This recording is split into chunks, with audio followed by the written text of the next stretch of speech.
Hello everyone, कैसे हम सब लोग। आप सभी लोगों का नई वीडियो में बहुत बहुत स्वागत है। आज हम बात करने वाले क्वालिटी टूल और टेक्निक के बारे में। आज हम बात करेंगे मोस्टली 5S मैथोलॉजी के बारे में। आपने पहली बार सुना है यदि 5S मैथोलॉजी क्या होता है। देखो, इसमें मैं आपको सिंपली बताऊं तो 5 मैथोलॉजी का मतलब क्या है कि यदि आप अपने ऑर्गेनाइजेशन को इम्प्रूव करना चाहते हैं तो आपको अपने प्रत्येक पॉइंट के ऊपर डिस्कशन करना पड़ेगा, इम्प्लीमेंटेशन करना पड़ेगा और मॉनिटर करना पड़ेगा। ये एक जापानीज टेक्निक है जिससे आप अगर यदि आप अपने ऑर्गेनाइजेशन के अंदर इम्प्लीमेंट कराते हो, जब आप धीरे धीरे थोड़ी सी भी एक्टिविटी डे बाय डे करते हो तो कुछ टाइम के बाद में वो आपको लार्ज नंबर ऑफ स्पेस ऐसा देगी जिससे आपको बेनिफिट मिलेगा। पेशेंट केयर में भी, आपके स्टाफ इम्प्रूवमेंट में भी, आपकी क्वालिटी में भी, सब चीज़ों में आपको इम्प्रूवमेंट मिलने वाला है। तो सबसे पहले हम बात करते हैं 5S के बारे में। जो 5S है मोस्टली ये एक जापानीज टेक्निक है जो यूज़ होती है मैनेजमेंट के लिए। इसके लिए जो है मैनेजमेंट के लिए ये क्या करता है, ये बताता है कि भाई जो आपका ऑर्गेनाइजेशन हो गया, जो वहाँ पे क्लीनिंगनेस कैसी है, एफिशिएंसीज कैसी है और सेफ्टी कैसी है। क्योंकि हम तो भाई पेशेंट के लिए काम कर रहे हैं ना। जब हम पेशेंट के लिए काम करेंगे तो हमें इस चीज़ों का पता भी तो होना चाहिए कि जो पेशेंट को हम सर्विसेज दे रहे हैं उसका बेनिफिट हो रहा है या नहीं हो रहा है। Widely apply in hospital improve patients care, reduce the error and create safe environment. देखो, तीन ही चीज़ें चाहिए होती हैं किसी भी पेशेंट को जब वो किसी ऑर्गेनाइजेशन में एडमिट होता है। सबसे पहला आता है पेशेंट केयर बहुत अच्छी चाहिए। दूसरी, उसके जितने भी मेडिकेशन एरर हो गया या जितने भी मिस हैपनिंग होते हैं, जितने भी एरर होते हैं वो कम से कम हो। तीसरा, create a safe environment. Safe environment में अगर मतलब ऐसा है कि पेशेंट को यदि आप एक ऑर्गेनाइजेशन से दूसरे ऑर्गेनाइजेशन में ले रहे हैं, एक स्टाफ से एक एक डिपार्टमेंट से दूसरे डिपार्टमेंट में लेके जा रहे हैं, उसको जो मूवमेंट है उसका फिर केयर कैसे की जा रही है, वो सब चीज़ें आपकी सेफ्टी में आ जाती है। ये देखना आपको बहुत ज़रूरी है। Next, the name of 5S come for the 5 Japanese word. जो आपका ये 5S है ये जापान के 5 मोस्ट इम्पोर्टेंट वर्ड है जिससे ये 5S लिया गया है। उसी के बारे में मैं आपको एक्सप्लेन करता हूँ। सबसे पहले आता है 5S में शॉर्ट, जिसे हम सीरी बोलते हैं। क्या बोलते हैं? सीरी, ठीक है। सेकंड आता है हमारा सेट इन द ऑर्डर, जिसे सेटोन बोलते हैं। थर्ड आता है सीशो, जिसे हम साइन बोलते हैं। और नंबर 4 पे आता है स्टैंडाइजेशंस। और नंबर 5 पे आता है सस्टेंस। सो 5 कौन कौन से होते हैं? सबसे पहले होता है शॉर्ट, सेकंड होता है set in the order, third होता है साइन, 4 होता है स्टैंडाइजेशन और 5 होता है सस्टेन। यही 5S है। तो अब हम स्टेप बाय स्टेप सभी अलग अलग एस को रीड करने वाले हैं। सबसे पहला आता है आपका शॉर्ट। शॉर्ट का मतलब ये होता है कि यदि आपके ऑर्गेनाइजेशंस में कुछ भी सामान ऐसा है या कोई भी इक्विपमेंट है या फिर कोई भी मेडिसिन्स हो गई या फिर कोई भी डॉक्यूमेंट्स हो गया, आपको वो अपने डिपार्टमेंट से रिमूव कर देना है। शॉर्ट करने का मतलब है जो भी अननेसेसरी प्रोडक्ट है आपका ऑर्गेनाइजेशन के अंदर उसको सबको आपको रिमूव करना है। First, identify and remove item that are not needed. भाई जिसकी ज़रूरत ही नहीं है उसको रख के क्या करोगे आप तो भीड़ ही कर रहे हो। उससे कोई ना कोई मिसहैपनिंग होगी फ्यूचर में और तो कुछ होगा नहीं। Second, keep only essential supplies equipment and document. भाई जिन चीज़ों की आपको ज़रूरत है, आपके डॉक्यूमेंट भी हो सकते हैं, आपके इक्विपमेंट भी हो सकते हैं, कुछ आपकी ज़रूरत चीज़ें भी हो सकती हैं, वही आप रखो ऑर्गेनाइजेशन के अंदर। और भी जो भी मटेरियल है उसको वहाँ से हटा दो, ठीक है। For example, remove expiry medicine, broken instrument and old file. आपने देखा होगा कि ऑर्गेनाइजेशन के अंदर मल्टीपल मेडिसिन मिल जाती हैं एक्सपायरी, जो कि उनकी रिक्वायरमेंट होती है रिमूव करने की। दो तरह से होगी आपकी जो भी एक्सपायरी मेडिसिन है। सबसे पहले आप जो भी बायोमेडिकल वेस्ट मैनेजमेंट है उनको ट्रांसफ़र करा सकते हो। सेकंड, जो भी आपका वेंडर है उसको रिटर्न करा सकते हो। थर्ड, जो भी जिस कंपनी से भी आपका टाइप है जहाँ से आपके मेडिसिन आ रहे उसको भी रिटर्न करा सकते हो, ठीक है। Next, block instrument. आपने देखा होगा ये कुछ इंस्ट्रूमेंट ऐसे होते हैं आपके खराब वर्किंग में नहीं होते, वो ब्रेक डाउन में चले जाते हैं, लेकिन तब भी वो ऑर्गेनाइजेशन के अंदर अवेलेबल रहते हैं। तो यदि आपने उन्हें ब्रेक डाउन में दिख शो कर दिया है तो वो आपके ऑर्गेनाइजेशन के अंदर नहीं होने चाहिए। उसके बाद आता है ओल्ड फाइल। आपने देखा होगा आपके पास में जैसे आईपीडी फाइल होती है, ओपीडी फाइल होती है, इमरजेंसी फाइल होती है। तो ये फाइलें हैं कि इनका एक टाइम ड्यूरेशन होता है कि आपको 5, जैसे ओपीडी आपको 5 ईयर के लिए रखनी है, आईपीडी आप 8 ईयर या 10 ईयर के लिए रखती है। ये डिपेंड करता है उस ऑर्गेनाइजेशन की पॉलिसीज़ के ऊपर कि उसे रिटेंशन पीरियड कितना रखा है, यानी कितने टाइम के बाद में फाइल को डिस्कार्ड कर सकते हैं, ठीक है। अब आपको क्या कर देना, ये रिमूव कर देना। फर्स्ट सॉर्ट का मतलब ये होता है जो भी अननेसेसरी सामान आपके ऑर्गेनाइजेशन में है उसको अपने हॉस्पिटल से रिमूव कर दो। अब आते हैं सेकंड। सेकंड है हमारा कौन सा, सेकंड है हमारा set in the order, organise for the easy access. अब आपको क्या करना भाई, कोई भी सामान हो आप उसे आसानी से तो उठा लें। जैसे पैसा, arrange necessary item so they can are easy to use. अब आपने सपोज करो कि कुछ इक्विपमेंट ऐसे हैं जिनकी हमें डेली बेसिस पर रिक्वायरमेंट रहती है। जैसे मैं फॉर एग्जांपल बताऊँ, आपने पैथोलॉजी लैब देखी है, पैथोलॉजी लैब के अंदर सैंपल कलेक्शन रूम होता है, उसके अंदर कुछ ईडीडी ट्यूब्स होती हैं, ठीक है। अब उनके पास में वो ट्यूब ही नहीं अवेलेबल रही है तो सैंपल किस में कलेक्ट करेंगे। तो जो भी उनको रिक्वायरमेंट है वही चीज़ें उनको देनी है। नेक्स्ट, लेवल सील्स ड्रॉ एंड इक्विपमेंट, जो भी आपको लेबल की ज़रूरत है, आपको इक्विपमेंट की ज़रूरत है, वो टाइम पे आपको मिल जानी चाहिए। और मिलने के बाद में भी वो ऐसी जगह अवेलेबल होनी चाहिए जहाँ पे आप चाहो उनको यूज़ कर लो, चाहे आपके डिपार्टमेंट में या नहीं है, लेकिन आप उसे ईजिली से यूज़ कर पाए। For example, I fluid store in the लेवल rack, crash cart organise by the party use. अब आपने ये चीज़ तो आपने बहुत ज़्यादा देखी हो ऑर्गेनाइजेशन के अंदर। नेक्स्ट आता है साइन। साइन का मतलब होता है, देखो साइन का मतलब आ गया यहाँ पर सीधे सफाई, पूरा हाउस कीपिंग आ जाता है इसमें, पूरा हाउस कीपिंग आ जाता है। भाई हाउस कीपिंग क्लीनिंग कैसे की, clean the work place and the keeping tidy, daily cleaning wards, operation theatres, equipment, hand hygiene station, keep clean the functions. देखो क्या होता है इसमें, मोस्टली जब भी कोई हाउस कीपिंग स्टाफ है, कोई भी हाउस कीपिंग स्टाफ है, उसको कम से कम ये कुछ पॉइंट से नॉलेज होनी, सबसे पहले उसे क्लीनिंग की होनी चाहिए। उसमें भी आपकी नॉर्मल नॉर्मल क्लीनिंग क्या है, और सेकंड आती है आपकी डीप क्लीनिंग। डीप क्लीनिंग क्या, इसकी नॉलेज होनी चाहिए। सेकंड, आप जब भी किसी डिपार्टमेंट में क्लीनिंग करते हैं तो वहाँ पे चेक लिस्ट अवेलेबल होती है, अगर नहीं है तो आप रख लो। चेक लिस्ट में आपको डेली बेसिस पे वहाँ सिग्नेचर करने होते हैं जो भी वहाँ पे क्लीनिंग करता है डे बाय डे। ओके।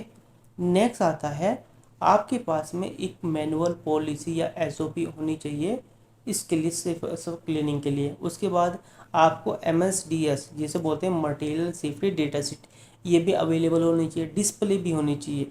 उसके बाद नंबर 4 आता है बीएमडब्ल्यू, यानी जो भी स्टाफ आपका अवेलेबल है उसे कम से कम बायोमेडिकल वेस्ट मैनेजमेंट के रूल का भी पता होना चाहिए, और उसे सेग्रीगेशन प्रोटोकॉल का भी पता होना चाहिए, जिससे कि यहाँ पे एक्यूरेसी आएगी, ठीक है।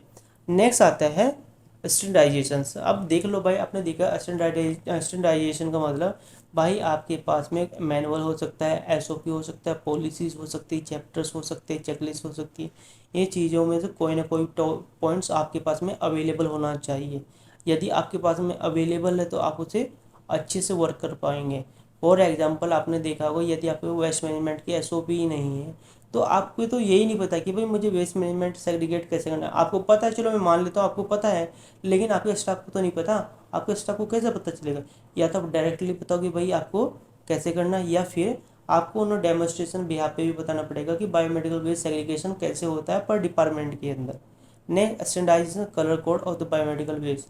अब ये भी मैंने ऑलरेडी बताया था, जितने भी कलर कोड्स होते हैं आपके 5, जैसे आपका रेड हो गया, येलो होता है, ब्लू हो गया, ब्लैक हो गया, वाइट हो गया, इसकी नॉलेज आपकी पर स्टाफ को भी होना चाहिए। और आपको उनको ये भी पता होना चाहिए प्लास्टिक वाला मटेरियल हम कहाँ डालेंगे, उसके बाद में निडल कहाँ पे डालेंगे, कांच वाला सामान किधर डालेंगे, जनरल वेस्ट हमारा किस में जाएगा, और जो हमारा सर्जिकल यानी ब्लड वाला जो प्रोडक्ट है वो कौन से उसमें बीन में जाएगा। कम से कम ये तो पता होना चाहिए, और उनको तभी ये चीज़ें पता रहेंगी जब उनको कलर कोडिंग की नॉलेज होगी। रेगुलर सेफ्टी क्लीनिंग ऑडिट, आपको पता है जो भी इन्फेक्शन कंट्रोलर्स आपके पास में अवेलेबल है उसकी रोल और रिस्पॉन्सिबिलिटीज़ है, वो डेली बेसिस पे जितने भी डिपार्टमेंट वहाँ पे अवेलेबल है, क्लिनिकल हो, नॉन क्लिनिकल हो, या फिर आपके वार्ड हो, वो क्लीन हो रहे हैं नहीं कर रहे, वो ऑडिट भी कर सकते हैं कि भाई क्लीनिंग प्रोटोकॉल्स क्या है, केमिकल कैसे यूज़ कर रहे हैं, जो स्टाफ उसे ट्रेनिंग मिली है या नहीं मिली, पीपी किट की नॉलेज है या नहीं है। ये सब चीज़ें से उनको पता होगी तभी तो काम कर पाएंगे, अदरवाइज कोई चांस ही नहीं है। नेक्स्ट आता है हमारा सस्टेंस, ये बहुत ज़रूरी है। 5 S's habit through the discipline and continue training. अब यहाँ पे आपने देखा किसी भी ऑर्गेनाइजेशन के अंदर यदि आप क्वालिटी को इम्प्रूव करना चाहते हो, कंटिन्यू क्वालिटी को प्रोसेस को इम्प्लीमेंट करना चाहते हो, तो कम से कम आपके स्टाफ को प्रॉपर ट्रेनिंग मिलनी चाहिए। इसके लिए आप क्या कर सकते हो भाई, आपको क्या करना है, अपना एक शेड्यूल बनाना है मंथली बेसिस का, कि भाई आप कौन कौन से टॉपिक के ऊपर किस किस स्टाफ को ट्रेनिंग दोगे। ठीक है, अब जब उन्होंने टॉपिक डिसाइड कर लिया, जब टॉपिक डिसाइड करोगे, फिर आप जो वहाँ पे जो आप स्टडी मटेरियल यूज़ करोगे ट्रेनिंग देने के लिए, आपके पास पॉलिसी भी हो सकती है, आपके पास मैनुअल भी हो सकता है, आपके पास में एसओपीज भी हो सकती है, उसी के तो ब्याज पे दोगे, आप वो भी बना लोगे। उसके बाद क्या होगा, जो भी स्टाफ आपका उस डिपार्टमेंट में वर्क करेगा, तो वहाँ पे कोई भी मिस हैपनिंग होने के चांसेस ना के बराबर होंगे, क्योंकि उसे पर्टिकुलर उस टॉपिक से रिलेटेड नॉलेज होगी, भाई मुझे इस डिपार्टमेंट के अंदर काम कैसे करना है। ठीक है, next daily staff responsibility of cleaning. अब आपको पता है कि भाई हाउस कीपिंग स्टाफ डेली आता है क्लीनिंग के लिए, लेकिन वो क्लीनिंग सही कर रहा है नहीं कर रहा है, ये तो जो वहाँ पे नर्सिंग स्टाफ उसकी रिस्पॉन्सिबिलिटी है देखने की, या जो भी नर्सिंग सुपरवाइजर, जो भी आपका हाउस कीपिंग सुपरवाइजर है, उसकी रिस्पॉन्सिबिलिटीज़ है, वो चेक करेगा भाई क्लीनिंग प्रॉपर हो रही नहीं, वो तो देखेगा ना, उसके reward and recognise for the complaints.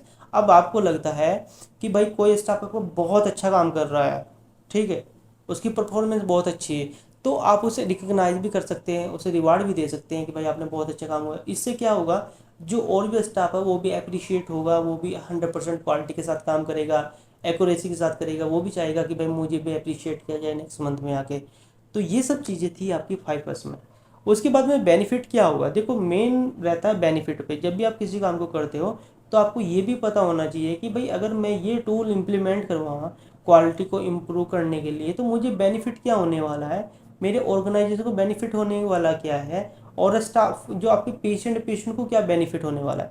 सबसे पहले बात करें इसमें, जो आपके पेशेंट होंगे, पेशेंट के इम्प्रूवमेंट पे सबसे ज़्यादा काम किया जाएगा। आपने देखा जी कि भाई पेशेंट को मेडिकेशन एरर सबसे ज़्यादा होता है, या फिर वहाँ पे कोई सा भी एरर हो उसको रिड्यूस करने के लिए जो प्रोटोकॉल आपको फॉलो करना है, स्टेप बाय स्टेप ट्रेनिंग आपको दी जाएगी, फॉर्म आप फिल करोगे, डेटा आप मॉनिटर करोगे, उसके 7 टाइम। इसमें क्या होता है, as a supply a record. अब आपके पास में मेनली रिकॉर्ड बन जाते हैं, आप उन्हें कभी भी एक्सेस कर सकते हैं। Enhance infection control. अब दूसरा ये है, आपको ये देखना है कि भाई आप अपनी डीप क्लीनिंग आपके यहाँ पे हो रही है नहीं हो रही है, जनरल क्लीनिंग प्रोटोकॉल्स क्या है, फूमिगेशन आप कैसे करा रहे हो, कल्चर आप कैसे भेज रहे हो, ये सब चीज़ें देखनी पड़ेंगी। Reduce waste and cost. अब यहाँ पे आता है रिड्यूस वेस्ट। आपने देखा यदि आप वेस्ट को कभी रिड्यूस कर देते हो, जैसे कि पेपर नहीं डाला आपने, जो भी जिस पेशेंट को रिक्वायरमेंट आप वही दे रहे हो, इससे क्या होगा, जो आपका वेस्ट है वो कम हो जाएगा। दूसरा, हॉस्पिटल कॉस्ट भी तो कम हो जाएगी। Next, create a culture of discipline and accountability. अब ये बहुत ज़रूरी है, आपको अपने ऑर्गेनाइजेशन के अंदर स्टाफ को ऐसा बनाना है कि वो सबके साथ में अच्छा सा बिहेवियर करे, उसकी कम्युनिकेशन स्किल अच्छी हो, उसका बिहेवियर अच्छा हो, जिससे कि पेशेंट को भी उसका बेनिफिट हो। ये सब चीज़ें आती है आपकी 5S में। इससे रिलेटेड कोई भी क्वेरीज आप मुझे कमेंट करके बता सकते हैं। फिर एक बात करते हैं केस स्टडी के ऊपर। बिफोर 5 आपने एक डिपार्टमेंट लिया, what stake homes cut and spider unlabel file and broken equipment. आपने क्या किया, आपने एक डिपार्टमेंट के अंदर गए, सपोज करो जनरल वार्ड में है, एक आपका रूम है, रूम है जहाँ पे आप इन्वेंट्री मैनेजमेंट करते हो। जब आप वहाँ पे गया, आपने देखा यार वहाँ पे तो कट स्ट्रिप रखी हुई है, एक्सपायरी मेडिसिन रखी है, जो आपके पास मेडिसिन भी रखी है उनकी लेबलिंग नहीं हो रखी है, आधे ज़्यादा एम्पूल टूटे हुए, ऐसे आपने इकट्ठा कर रखा। फिर आपने क्या किया, आपने 5S मेथड यूज़ किया। सबसे पहले क्या करना भाई, आपने हमें सॉर्ट यूज़ करते, सॉर्ट में जितनी भी आपके पास में एक्सपायरी मेडिसिन है वो भाई आपको पूरी हटानी, वहाँ से रिमूव करनी। सेकंड है सेट इन द ऑर्डर। अब दूसरा ये भी करना है, सेट इन द ऑर्डर का मतलब जो भी मेडिसिन आपके पास में अवेलेबल है वो अल्फ़ाबेटिकली होनी चाहिए, पहले ए फिर बी फिर सी, इस तरह से। ऐसा नहीं है कि आप मिक्स बना दो, नहीं, उससे नहीं, आपको अल्फ़ाबेटिकली यूज़ करना है। नेक्स्ट, रूम क्लीनिंग, हमने बोला था साइनिंग के लिए।